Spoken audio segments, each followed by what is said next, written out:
Guys, welcome back to another episode. I am your host, Rohan Cook. I make coffee on the internet and I also run around trade shows interviewing and annoying people. I'm Ben Bicknell. I judge people on competition stages like I've been doing all this week. Yes, and I've been watching you do that and you look very handsome. Why, thank you. Together we are It's Just Coffee. We did a quiet one because we're recording at the front of Host in Milan, and we've got people exiting the venue as we come to an end on this magnificent trade show. Ben, can you give us a bit of a rundown just for the listeners at home? What is Host? Because this is my first time here. Your first time? It's actually my first time to host as well. I've been to many coffee trade shows, but the first time here in Milan. Yeah, and it is a behemoth. Can you give us like a little rundown on what Host actually is? Yeah, I think that it's one of the largest hospitality shows, the trade shows in the world, as far as I know. I'm sure there are some of the large ones like Shanghai X and like Cafe X in China, but it is epic. If you've ever been to a specialty coffee trade show, like a World of Coffee or an SCA or a MICE show, I mean, it's like 17 times the size of that? Yeah, I mean, with the food side of the hospitality, it is. If you were to compare it just to like MICE, which is all I know, the coffee section of it is probably about 4 to 5 times, do you think? Yeah. Maybe like the size of it. Yeah. So it is massive. It is packed to the rafters. And I had an awesome time. I didn't quite know what to expect. I mean, I will say there was a bit of a realization of just like how niche the specialty coffee market is in the scheme of things. Because you go into this trade show and it is booth after booth of brands I've never heard of that all make their like automated coffee machines you'd see in a 7-Eleven or a hotel lobby or those kind of things. It really reminds you like how small specialty coffee is as a niche, right? Yeah. I mean, that's for everyone kind of listening in and who couldn't make it. That's the context of Host, is that it's actually a hospitality trade show, not just coffee, and certainly not just specialty coffee. It's just coffee. But in this case, it's actually a lot more than just coffee. And so, you know, you've got like, I think there are 17 to 20 halls, like entire exhibition halls. And so there's one for like just gelato, one for salumi, and then a few for coffee. So it's pretty interesting because most of the brands in there, like there's a whole heap that I've just never seen before or you don't really get exposure to, because it's all the commercial, more mainstream coffee production of coffee brands, not that specialty niche that we're kind of so buried in. So because I didn't have too much of an idea. Obviously, it's been great for us from a networking standpoint. There's so many people here and such a great community. Yeah. But for the people listening at home, who do you think is kind of the target market of who would want to come to Host or maybe exhibit here? Yeah, I think it is very much higher up the kind of the chain in terms of maybe like roasters and some kind of equipment manufacturers, importers.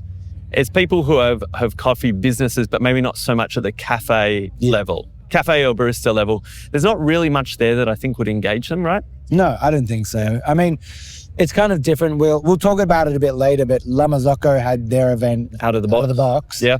In Milan, and that was a different thing. That was like a vibe party. They kind of just threw on their own mini Host to be like, let's just do cool stuff, because it does probably get a little corporate in here. Yeah. So they're kind of creating their own vibe, which is cool. And Mahlkonig also did like a big launch party for something that we'll talk about in a little bit as well. Yeah. But yeah, I feel like those guys were trying to create their own vibe, because maybe it's a little corporate when it gets into this world of it. I mean, it's so huge that they only hold it every 2 years. Oh yeah. So I mean, you couldn't do it any more than that. Like, listen to my voice after the end of the show. Yeah. One show. I haven't acknowledged that, like, what I sound like. So sorry for those listening to podcasts. Yeah. It's been a long week or so, but the other cool thing here is obviously the World Brewers Championships out. You've been judging, you coached. I was lucky enough today to watch some of the other day to watch some of the semi-finals. Can you tell us a little bit about that experience? Yeah, it's always so cool. And I think that really adds some specialty coffee excitement and interest for people, right? Is that there are the top competitors from the world are kind of coming along to showcase what they can do. I believe there were 51 or 53 competitors this year. So 53 different countries around the world represented. And we had an avalanche of judges. So I was in the judges workshop. We had like 100 judges fly in, voluntary, to pitch in and kind of scope out and assess kind of all of those coffees coming out on stage. Can I big up the judges for a sec? Because I didn't know this, that all the judges are volunteering their own time and money to come out and do these things. And I mean, I guess if you're somewhere in a country close by, that's not as much. But for like those of us, you know, in Australia, these are like expensive flats and accommodation. We were bunking together. I've had Ben just sneaking through my room at 6 a.m. in his jocks, just sneaking into the bathroom. Don't listen to any of this. Not for me, sneaking into the bathroom to have a shower because the other one was broken. But we've gotten tight and close over this. More information than any of us wanted. But yeah, in terms of the World Brewers Championships, I got to see the other day Jack competing from Australia. What a professional. You can tell that he's like well versed in it all because it all comes so naturally and so easy as he kind of goes out there. It was quite a moving presentation. He actually was getting a little teary-eyed at the end there as he was talking about that experience. And the outroar for him, the amount of people that gathered, and when his name got called to compete, people are just cheering. You can see that he's like obviously made such a great impression over the years. I also was lucky enough to see Ben Putt from Canada. He was doing some interesting stuff there that I thought was cool. He had an interesting, I don't know if it was a processing method or doing something with the cherries with his coffee to kind of really push the ripeness and make a really impactful coffee. He was also doing something where he was serving his milk-based course, because as you know, with the competition, you do espresso, milk-based, and signature. For his milk-based, he was doing it the first sip hot. And I'm not sure if he was then stirring it or cooling it down with dry ice, and then you'd have it cold. So I was kind of experiencing the coffee in 2 different temperatures. So some really interesting techniques that I was seeing come out of there.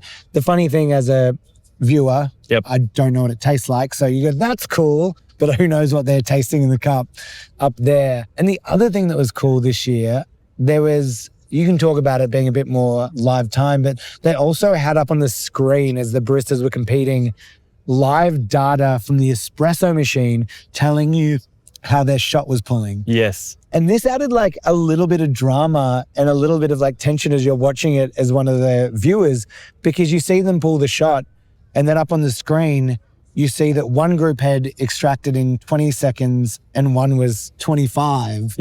And you're like, something went wrong here. Yeah, it's really cool. Actually, those 2 new introductions this year were there was the live flow rate or machine data, like you're talking about. So measuring like the time and the extraction liquid volume, or at least the water going in. Right. And the flow rate. And so there was this immediacy of feedback, like you're saying. And that was fascinating because even like I was on the sensory judging panels, we don't get to see any of that, right? Like it's very deliberate of like, we don't look at the extractions or the technique. It's just what happens in the cup, right? And so that was fascinating even when I got to spectate a few times and see that. That was kind of cool. And then the second thing that they introduced, which was really interesting, was the live rankings. So they had a site where they were basically, as they did the data entry from all of the score sheets from the judges, they were putting them in there and then publishing espresso and the overall barista presentation elements, the barista evaluations. And you could see people like going up and down and the rankings shifting as more data went in. And I thought that was really interesting. It's just a snapshot, right? It's 2 parts. I think it just adds a bit of excitement to it, you know? Definitely. So World Brewers Championships, they're going to announce that the world champion. So we'll have that coming up. We'll be able to chat about that on the next podcast. But let's talk a little bit about like what we kind of took away from hosts. What do we see on the show floor? What was cool? What stood out for you?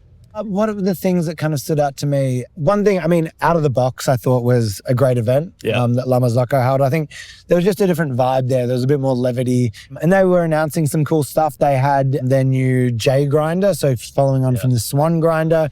I think it's just, they were trying to make a more accessible grinder. I think it's going to be half the price of the Swan, smaller footprint, matches the Strata design shape, that curve on the back there. The coolest thing with that one though, which I think as we see cleaning grinders becoming more and more important, and people caring about it more than they used to, is the accessibility of how to do it. And that the collar on that grinder is just magnetic, and you just click it and it pops up and the whole top burr removes in one click. It keeps all of your grind alignment, keeps everything there. So you can literally go to clean that grinder within 20 seconds.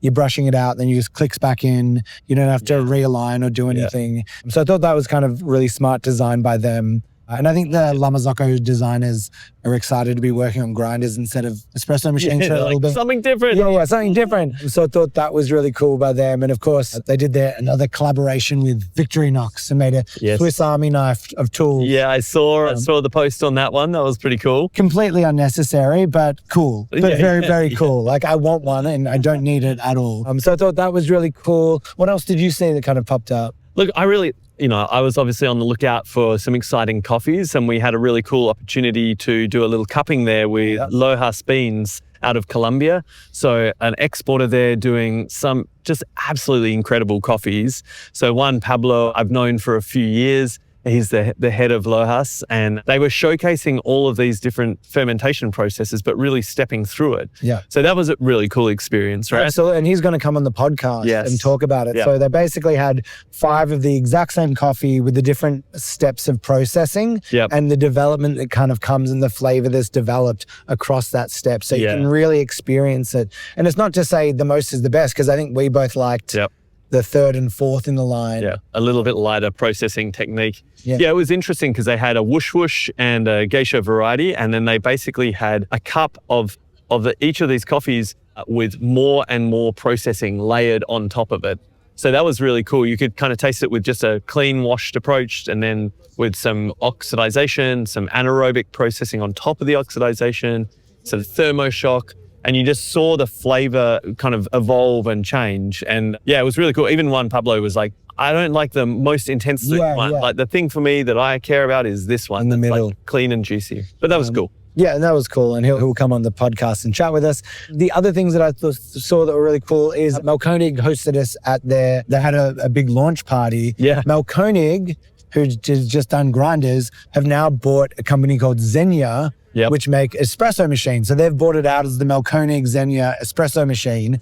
And they're also launching it with a new home grinder as well. So Mahlkonig have grind by sync in the cafes, which is where their commercial grinders will connect via Wi-Fi to the espresso machine.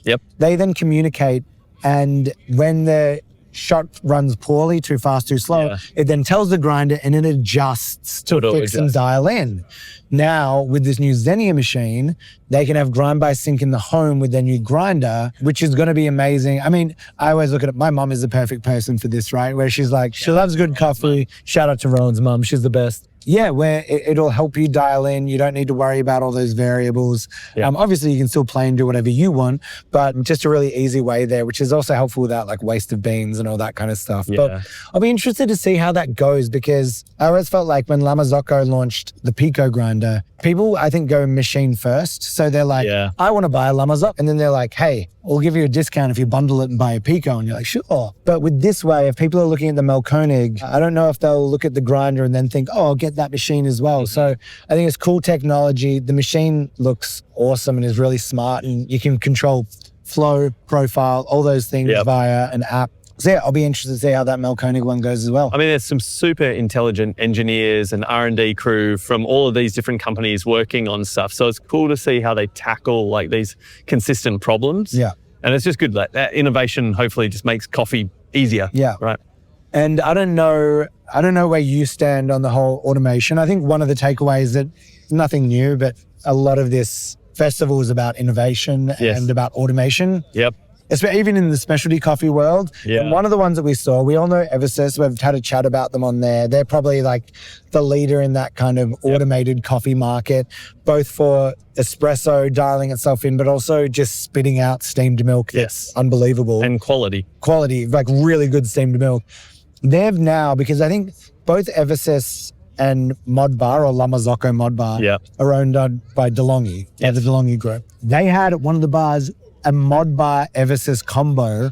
So it's the full Eversys machine under the counter. Then you have the beautiful metal Modbar coming out. You have 2 group heads, a steam wand, you have the auto steam. The hoppers are in the countertop. So you have 2 beautiful wooden like kind of knobs that you take off, the hoppers are in the counter. And it was one of the best espressos I've had while at host.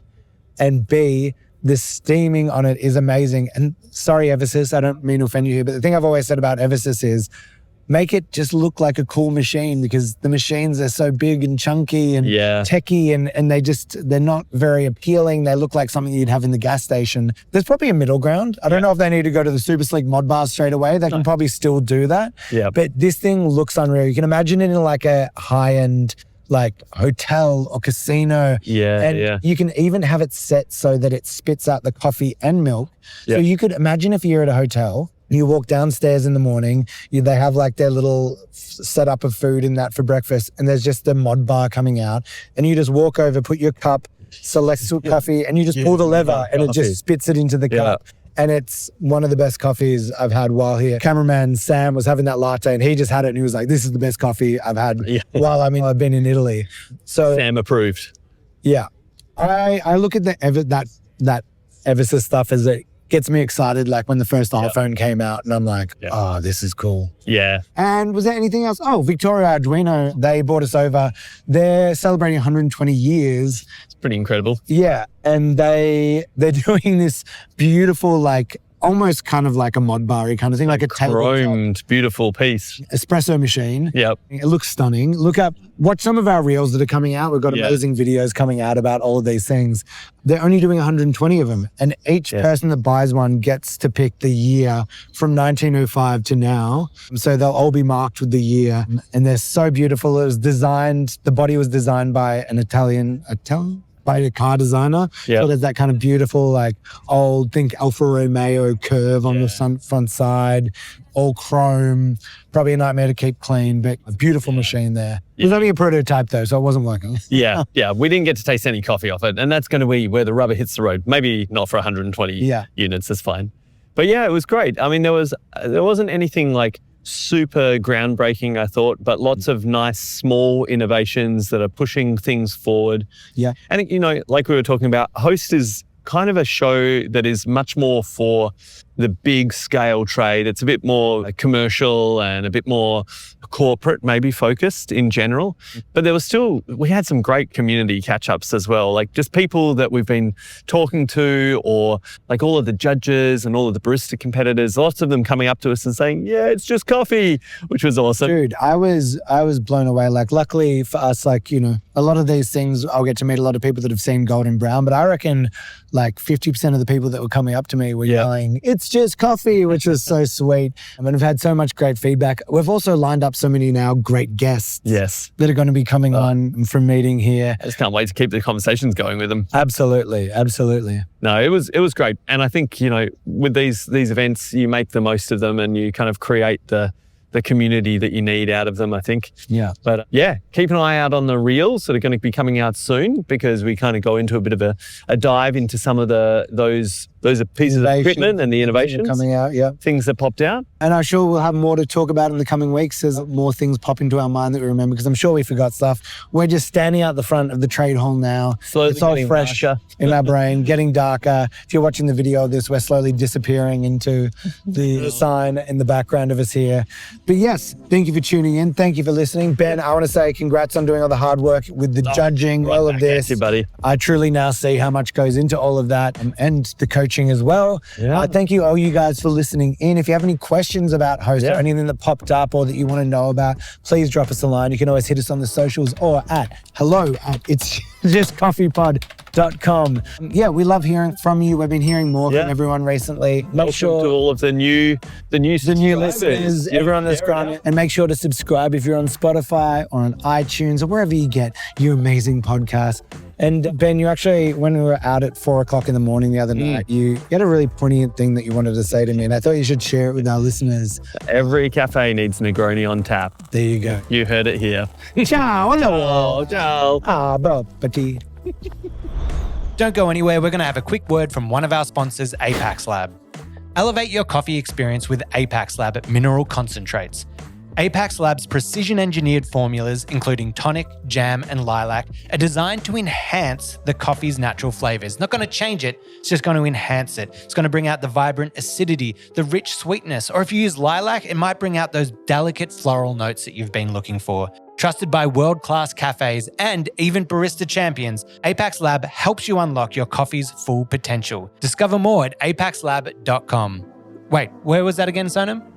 The internet. Oh, okay. Thought he was going to say the website. Thanks. Today's episode is brought to you by our amazing sponsors at Eco Barista. The reason I sound like this is because they got massages at our stand at Mice, and so I'm getting a massage while recording this message for you. They're the best sponsor of the pod that we could have had. They have the best eco products. This probably sounds really pornographic, but it's not. I'm just getting a massage. They have the best eco-friendly coffee products. They got coffee bags that you can design yourself. They got cups. They got iced coffee cups. They got everything you need. So make sure to support them because they support us. Head to ecobarista.com.au and get 15% off your first purchase when you sign up. Oh, mama, that's good.